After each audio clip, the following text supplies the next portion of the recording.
Hello, Tom here, back in the loft again. It's the first time for a while. September's been quite a busy month for me and also quite an exciting month. So I haven't really had much time to do anything up here. Hopefully now it's, the weather's not as good. Well, we haven't really had any decent weather anyway, have we? But hopefully, I'll get a bit more time up here over the next few months to do a bit of work and do a few more videos. Today we've got a haul video. I haven't done one since May. And I haven't really been buying much, to be honest, which is probably a good thing. But I've last 2 weeks or so have accumulated quite a few things, some exciting things as well, as you'll soon find out. So I thought I'll do a little haul video, and I did, did get mentioned to me, should I do it, do a haul video. So I thought, yeah, why not? Well, just a little. A few highlights of this September really. If you've seen my videos recently, you'd know I've featured a few O-Gauge videos, and that's because I've joined the Liverpool and West Lancashire O-Gauge group. A really friendly bunch of lads, and I've always wanted to join a model rally club, never got around to it, and I got the O-Gauge Black 5, as you probably know. So I thought, now's the time to join and hopefully learn some stuff and try something different. A few people have asked, am I giving up double O gauge? The answer is definitely no. Double O is going to be still my main scale, but it's just nice to have a few of the O gauge models, and it's just like a nice scale to work with. I'd never have that space at home to do it, so it's great to join a club and do a bit of O gauge there. So that's what I'm doing. So nothing's going to be going here, it's all staying as it is, and but yeah, I do like the bigger scales as well, and we haven't really had the weather for the garden rally this year either, so but yeah, so I've joined that, and you should, I'll be including more videos of the club layouts in the future and future exhibitions. So again, so apart from that, this month I've been to 3 exhibitions. I've been to the Liverpool exhibition and the Lee Model and Hobby Show, both good size exhibitions, nice venues, especially the Lee show, and some fantastic layouts on display there, lots of traders. Came away with a few items from each show, and last weekend I went to the Rainford narrow gauge 009 modelers open day. They had about half a dozen layouts on display, some really nice layouts there as well, especially if you're into micro layouts or layouts in a small space. It's perfect scale, and I think the bloke's name was Alan, forgive me if I get it wrong, and but his layout, I don't even want to try and pronounce it, I'll put it in the subtitle or caption, but yeah, that was a brilliant layout, and he was very kind enough to let me have a run on it for an hour, showed me what to do, and that was good fun. Running the trains on that, and I've seen that layout for years at exhibitions as well. It's one of my favourites. So yeah, that was good. We also went to Windmill Farm. My partner got to see the animals and guinea pigs and so on. If you see our garden rally videos, you'll know there's a few guinea pigs around. And also I got a cab ride in the 15-inch gauge miniature railway that's there, and I've done a video on that. If you haven't seen it already, have a look at that. So that was a good day out, even though the weather was appalling. And if you're in the Bearscough area, West Lancashire area, go down and have a visit. And after that, well, yesterday, so today's the 29th of September, yesterday we went up to the Lake District for a day out. We stopped off at Oxenholme station to see the West Coast train come through, and it was a pair of 33s and a 47. I'll include that clip before we go into the whole video, just for anyone who's interested. That was good seeing that, something different. I don't often see the 33s from West Coast Railways. And we then headed off to the Lakeside and Haverthwaite Railway, where I had the cab ride experience that my parents got me for my birthday, and I've only just got around to using it now. I thought, I won't use it in the summer when the railway's busy, but that was really good. And a thanks to Phil and Gary on the who were driver and fireman on the Andrew Barclay loco that was on day's service. They were nice bunch of lads, and you know, told me a fair bit about the loco works and how the railway's working and everything. So I can recommend that if you want to go on their website and take a look. The experience that's available, or just go for a ride on the train, and you can even go on the ferry as well. That's all included in my latest video. And yeah, so we done that yesterday, and today just having a bit of filming day. So yeah, what we're going to do now is go into the whole video before I start carrying on talking too much, and well, let's see what I've picked up now, and see what you think. So back in a sec.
Okay, we're on the loft floor. It's the only space I've got really to show all this lot. So I'll try and go in sort of date order when I picked all this up. So starting off with the Liverpool Model Railway Exhibition. I picked up 2 of these steel coil wagons. I've got quite a few of these now in the EWS red. So the majority of the ones I've got now are weathered, so I'll probably do the same to these eventually. But they were £25 each. I've got the detail packs for them. And they came in these nice cases because they were unboxed, so I'll use those cases again for something else. So the Lee show now. Let's start with, we've got I got this for the 009 gauge part of the loft layout. So we've got a ticket office. It was unpainted, but I've started painting it. So this was 12 quid. Again, I've used Mark Holcroft Models Works before. You remember in any video we got some 3D printed cranes that he does for the harbour scene. So I've got 2 of them. I still need to paint them up and get them on the layout, so we'll see them in the future. So I've just wash coated this in dark grey so far, and I've just started applying different greys to each individual stone. So I've just got to carry on working on that now. And we've got to paint up the interior. As you can see, it's nice. You can see all the timber beams with the roof. We even got a stove here for the fire, for the chimney. A nice little seated area here. So once we get a light in there, it'll look I think it'll look pretty good. I might try and get a light up in the ceiling as well. So I'm really pleased with that. It's a very nice model. This was the model I intended for the narrow gauge side, and it's what's been sat in the layout for years. But just never quite happy with it. I started painting it up and I lost interest because it just didn't really seem to fit in with the narrow gauge theme. So I think that'll be just right when it's done. So I'm looking forward to getting that in the layout. Also from the Lee show, so this is from Sawyer Models. I picked up some more Model figures. I got Quarry Hunslet crew pack. So again, these are unpainted for £7.95, and I've painted them. I just need to varnish them up now. So we got an older character and a younger one. So I painted the older one with a brown jacket just to make him look a bit different. It's had a wash coat of brown on it, which is make it slightly shiny, so I just got to dull it out a little bit. But it was really easy to paint these. I just done a wash coat of black, and I just dry brushed the other colours on to give it, the effect that they're covered in coal dust, a bit dirty, a bit grubby looking. See if we can get the camera to focus. But yeah, really nice quality figures, Model figures. And I'll just show you an example, because I think these little narrow gauge locos look lost without a driver and fireman. So there's a set I bought that were ready painted. Unfortunately, Sawyer Models aren't doing them anymore ready painted, but I had to go myself, and I'm quite happy so far. So it does definitely add to the loco, doesn't it, having the figures in them. So eventually I'm going to do it with all the figures eventually. So just put them to one side. Also from Sawyer Models, I picked up this, just for the Woodland Scenics lights connecting cable. Right, so I just got cut off for a second there. I ran out of memory on the phone. Right, so the other thing from the Lee show was this. Now people are asking already, why have I bought myself a train set? I haven't actually bought this. I entered the raffle, like a lucky dip raffle. It was £1 a ticket, I think, and I got a couple of them, and I get a phone call out of nowhere on the Sunday afternoon. You've won the train set. So so when I went to collect it, I was like, oh wow. And entered the competition, everything and nothing of it. There was an N-gauge train set, I think, and a few other locos and bits and pieces. So it's certainly worthwhile entering. I don't normally win stuff like this, so it was a nice surprise. So but yeah, we'll have to get it out and have a look at it at some point. We got the Class 20, I got 3 wagons, and we got the Maintenance Mark 1 coach. So it looks like a very nice set, and we'll have a little look at that, I think, at some time in the future if we get a chance. And it's been a long time since I looked at a Hornby train set, really. So the next exhibition now was, like I said, the little Rainford show. I picked up this, and I think it was a 15 or 20% off, but it says just under £120 there, and I ended up paying £96 for this. So it's the Bagley Drury 70 horsepower diesel in green. I just thought it was a very nice little loco. We'll have a proper look at it in the next layout video. Let's have a little quick look at it now. But seeing other people's ones being such a smooth runner, I couldn't resist getting that when I saw it was going reasonably, well, you're not going to get a loco now for less than £100 very often, are you? So I thought, yeah, I'll go for that. And so we jump ahead a little bit. We get a phone call to say, or a message rather, to say that this had turned up. I pre-ordered this, and I've been looking forward to a new controller for a long time. The Gagemaster Prodigy I use is pretty good, but it's just annoying having the cable attachment, and I thought I'll wait for the wireless one to come back out, but it never did. I presume this is why. So I'll just take the sleeve off the back. So we've got the starter set, so you get the receiver in the main box. I like the idea of being able to walk around the layout, no wires or anything attached, so it all runs off Bluetooth. So again, we'll see this in the next video, or next layout video, and hopefully get it up and running and see what it's like. I was toying between this one and the Bachmann one, but I thought, well, this one's come out first, so let's give it a try. So that's that. Right, so moving up a scale now. Like I say, I've been into O-Gauge for the last few weeks. This is what I've got. One of the O-Gauge members mentioned that if you drop into Dappol's factory shop in Chirk, They have a lot of end of line stuff, or stuff that's got slight damage to it or been returned, and they have them for big discounts. So I thought, yeah, I'm working in North Wales, the weather was poor, we couldn't really do any work, so we shot down there and had a look, and just move this bag to one side for a minute. This is what I came home with.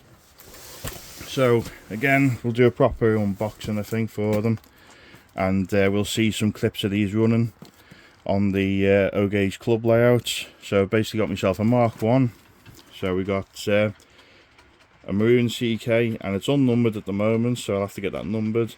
It's DC fitted, so we can control the lighting on it, and this was £150, and the cheapest I've seen the DCC fitted coaches is £226. As far as I know, the coach is in perfect condition. It's got its accessories. They did have Southern coaches in stock for the same sort of money, but I wanted the British Rail Maroon, so I thought it'd go better with the Black 5. You know, Southern wouldn't really go with the Black 5, I think, so that's what I went for. And I also picked up 4 of these. Now, again, they had them in the Great Western colours, but I wanted maroon, and I ended up with crimson.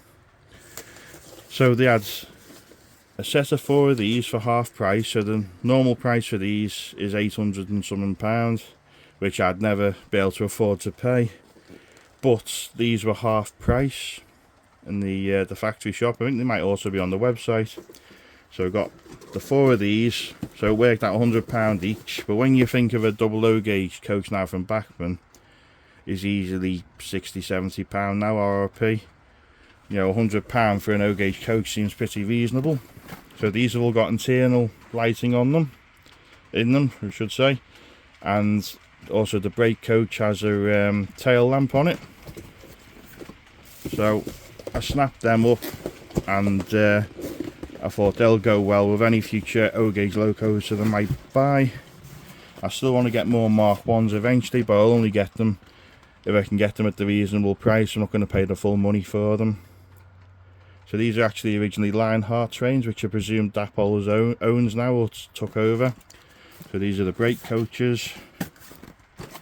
So again, we've got a Suburban B4 coach set and the British Rail Birmingham Crimson. So I'm not sure whether to get them weathered yet, but what I want to do is get some O-Gauge figures to go inside them, passengers, because they do illuminate quite well. And like I say, we'll see them running on the O-Gauge test track. So keep an eye out for that video. You can see a little spec sheet for them there, so you can see they got the full interiors to them. Again, we're looking more in detail. Right, so the other exciting thing, O-Gauge again, is literally an hour after buying the coaches, I saw this on eBay, and it wasn't really going up much in price, so I thought I'll put a sneaky bid in, and I got this including postage was £263. And I know you can't get, you know, double O-Gauge model sound fitted be that sort of money now, so I thought that was a bargain. So it's a pannier tank, British Rail Lake Crest Lime Green, and I think someone also told me that it's an ex-Lionheart model, but please correct me if I'm wrong, because it's actually a die-cast body. So we've got the sound sheet. We'll do a proper video on this, but we'll just have a little look at it for now. As you can see, it's a stunning looking loco. And again, I've already tested this on the O-Gauge club layout, so we'll see that video very soon, hopefully, and you can let me know what you think. But I thought that will go great with these Suburban coaches, and we'll see in a future video how it works out. Right, so that's everything that I've purchased for the last few months, and it's all come this month, funnily enough, and I'm officially skint again. Gonna sell some of the older double O-Gauge models that I've got, I think, so and get a bit of money back. But I'm very happy with these purchases, and you know, as always, let me know what you think, and let me know what you want to see on the channel. Do you want to see the train set unboxing? Do you want to see the pannier tank unboxing? More O-Gauge Yeah, just let me know what you think, and I'll see what I can do over the next few weeks. So a big thank you as always for watching. Keep an eye out for the next video. I'll throw in a few running shots of the loft layout that I did manage to film over the last few weeks. And again, yeah, thank you for watching. Bye for now.